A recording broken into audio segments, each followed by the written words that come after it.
Good evening and welcome to the Whiskey Lovers Society with me, Gert Retief. And tonight we continue with our budget series or recession-proof whiskies. And of course, I'm still having a fantastic time here in Namibia, going from place to place, having some fantastic food, meeting new friends, seeing some fantastic scenery. So, of course, when you are traveling in Southern Africa, neighbors of my home country of South Africa, of course, the big attraction with regards to whiskey.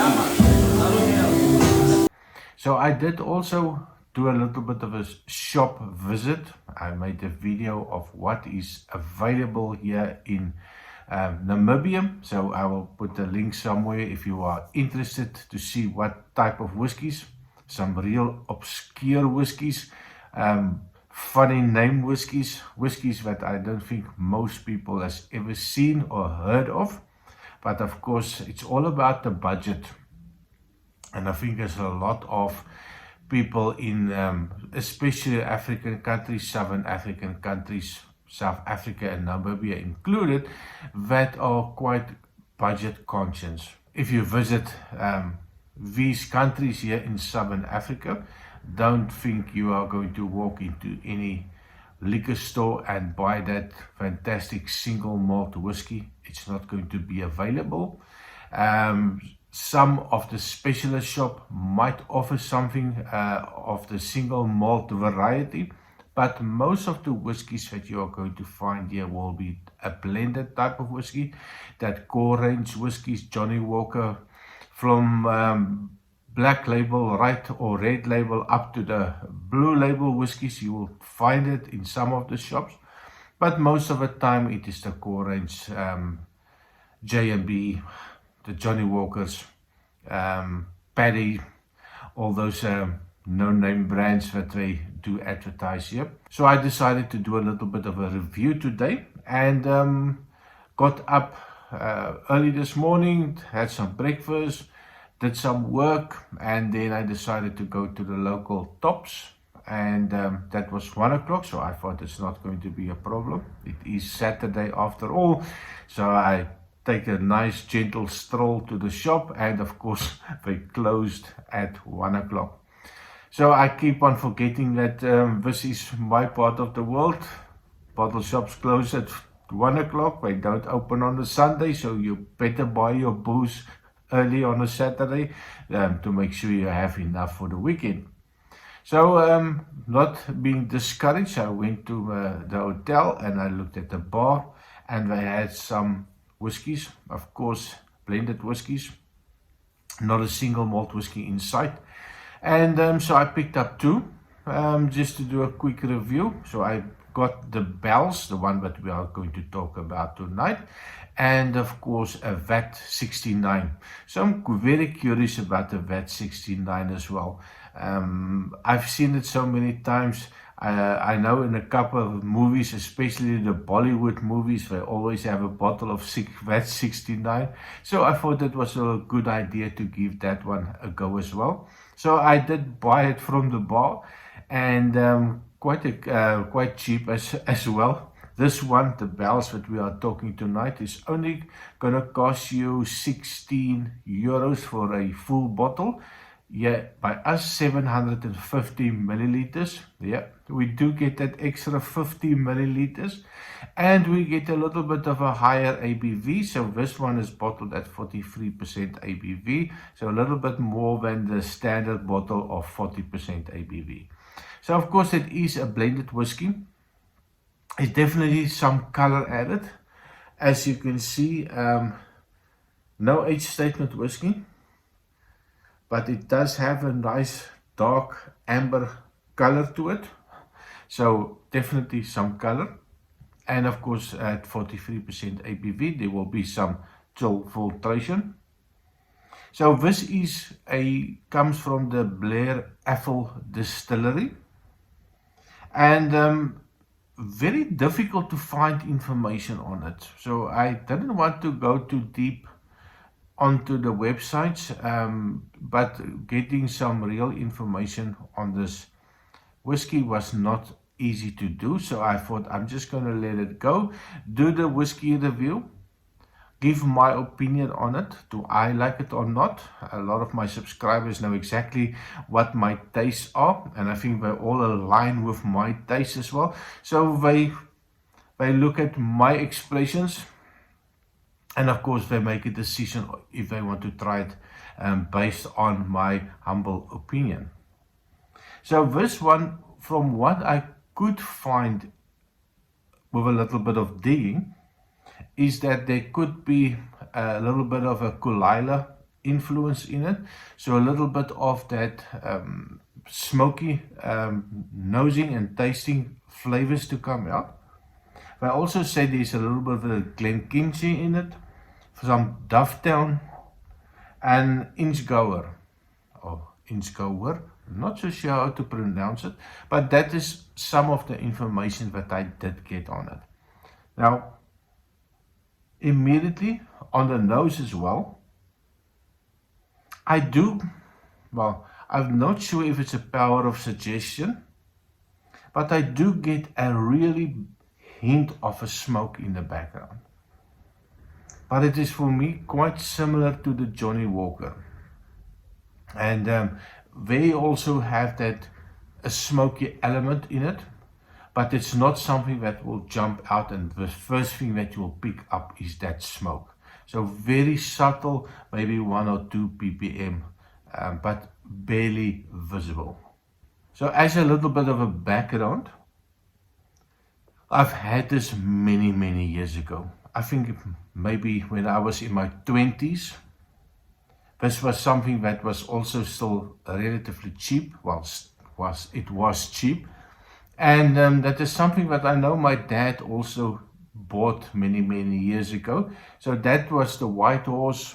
And of course, the Bell's was one of the brands that he started off his whiskey journey when I was still very young.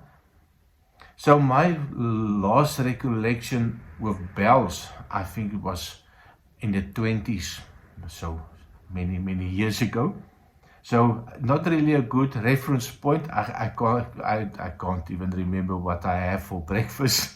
so many years ago, I will not be able to remember what it tastes like. But I do remember how we used to drink it.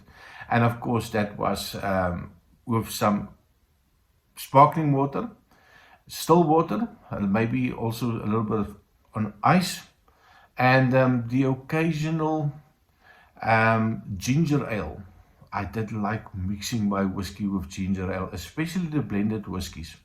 So ginger ale with some ice, it was absolutely fantastic, but of course way too much sugar. Nowadays sugar is out, cannot touch the stuff anymore. So on the nose, cheers. Oh, that is just nice. And it is very sweet. I get that immediate caramel note coming out. There's some toffee notes coming out. Get a little bit of a sweet chocolate note. And a little bit of a raisin note. It's very pleasant. And in fact, I think for an entry level whiskey, if somebody has never had whiskey before, and you give them this whiskey just to give them a chance or opportunity to nose and taste it, the nosing is quite inviting. There's nothing jumping out. Everything is quite well balanced, and that lovely sweet toffee notes coming out. If you do agitate a little bit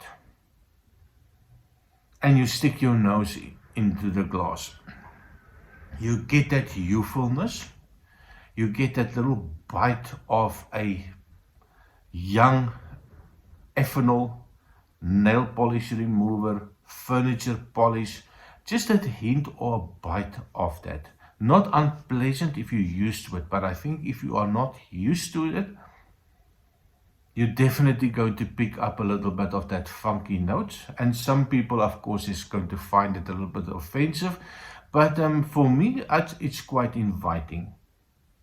I also get a little bit.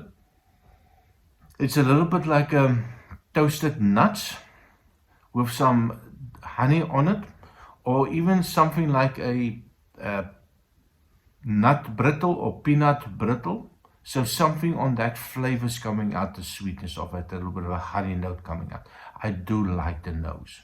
So on the taste, cheers.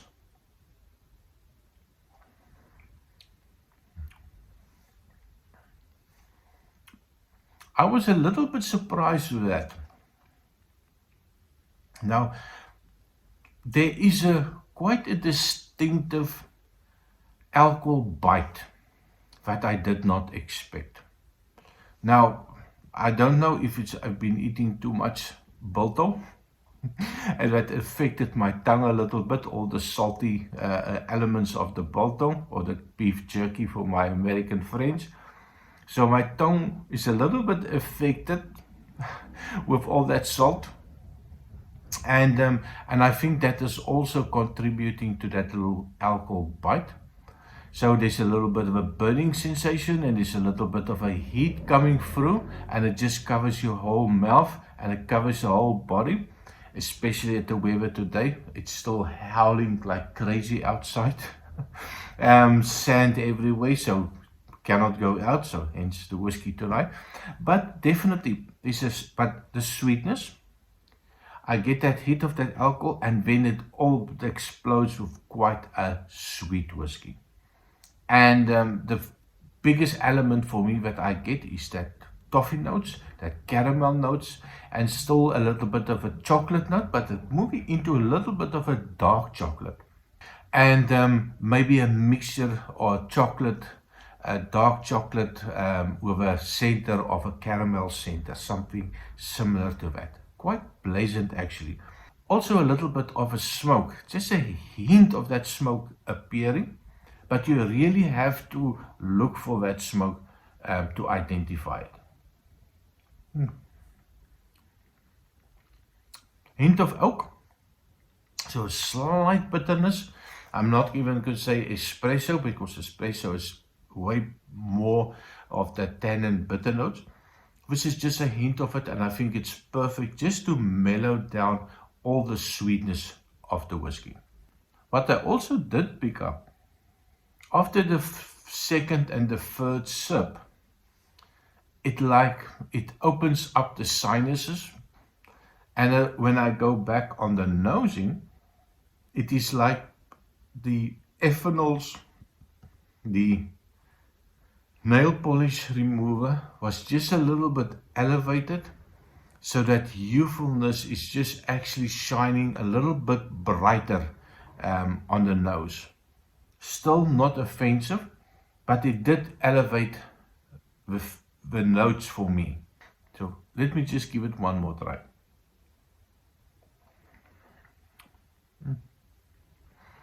It is nothing special. But if you look at the price at 16, 17 euros for a bottle, I think it is a well priced, quite affordable. And the previous visit to the store, some of the local lads walked in with a little bit of a trolley, and they almost took everything off the shelves. So it seems quite popular still. I know it's quite still popular in South Africa as well, and I know at every pub, in every bar, at any hotel you walk in, you will find the bells. So of course it is still very popular in Southern Africa, Namibia and South Africa. I haven't seen much of that anywhere else in African regions. So in the end, I have to make a decision. Is that something that I will buy again when I go back to Europe? And I'm not 100% convinced. I think it is something that it will be nice to share with some friends that have never tasted it. I know a lot of my friends would love to try it, although it is available everywhere, but I think a lot of my friends whiskey drinking friends will bypass it at every time that they see it, so I'm not going to buy it. So I will take a bottle back with me. I will share with them.